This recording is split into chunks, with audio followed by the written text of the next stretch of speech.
વાલિયા તાલુકાના શીર, દૌલતપુર અને નવાનગર ગામના 70 થી વધુ વિદ્યાર્થીઓને શિક્ષણ મેળવવા માટે ભારે મુશ્કેલીઓનો સામનો કરવો પડી રહ્યો છે। ગામ સુધી એસટી બસ ન આવતા વિદ્યાર્થીઓને દરરોજ લાંબા અંતર સુધી પગપાળા જવું પડે છે। અનેક રજૂઆતો છતાં સમસ્યાનું નિરાકરણ ન આવતા હવે ગ્રામજનોમાં રોષ ફાટી નીકળ્યો છે।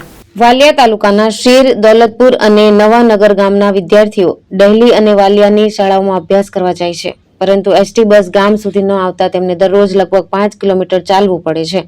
ખાસ કરીને શનિવારે બસ માત્ર દૌલતપુર પાટિયા સુધી જ આવતી હોવાથી શાળા છૂટ્યા બાદ વિદ્યાર્થીઓને 15 કિલોમીટર સુધી પગપાળા ઘરે પરત ફરવું પડે છે।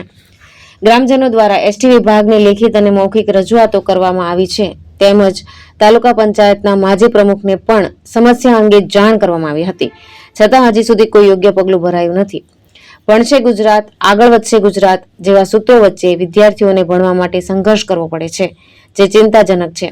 હવે ગામના આગેવાનો વાસુ વસાવા, મનીષ વસાવા, જીગર વસાવા અને સુરેન્દ્ર વસાવાએ વાલિયા યુથ પાવરના આગેવાન રજની વસાવાના માર્ગદર્શન હેઠળ ગાંધી ચિંધ્યા માર્ગે આંદોલન કરવાની ચીમકી ઉચ્ચારી છે।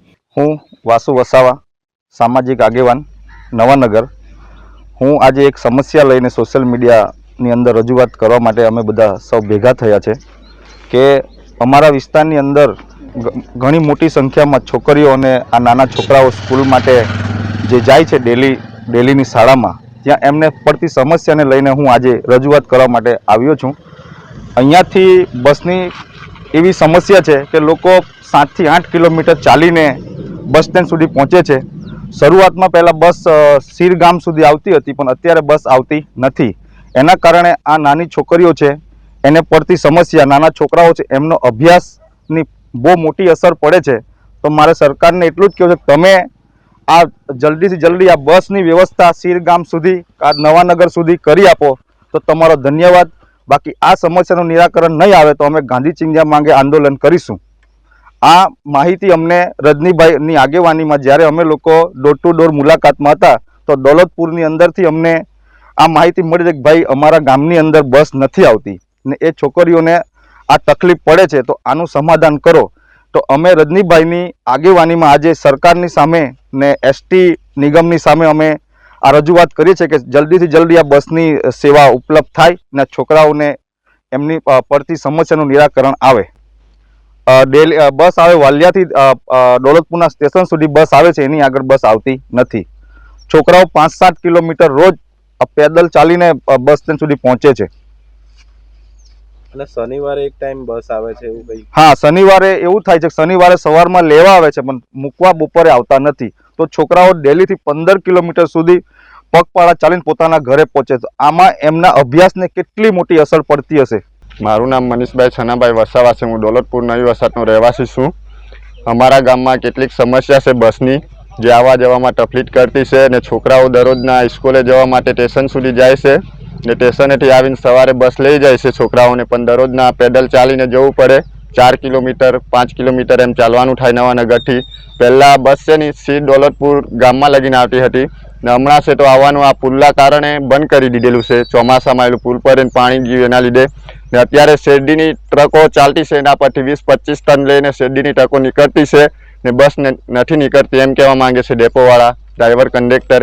એના માટે બસ નથી આવતી અને શનિવારે તો હાવ જ બસ નથી આવતી। સવારે છોકરાઓને લેવા આવે પણ 11:30 વાગે છોકરા છૂટે કે નહીં, તે પછી આવતી જ નથી બસ ને છોકરાઓ ચાલતા ચાલતા આવે એટલે 2-3 વાગી જાય। તડકામાં કોઈ છોકરો અહીંયા ઝાડવા નીચે બે, થોડાક છોકરાઓ પેલી જગ્યાએ બે, એમ કરીને 1-2 વાગી જાય છોકરાઓને લઈને આવવાની બહુ તકલીફ છે।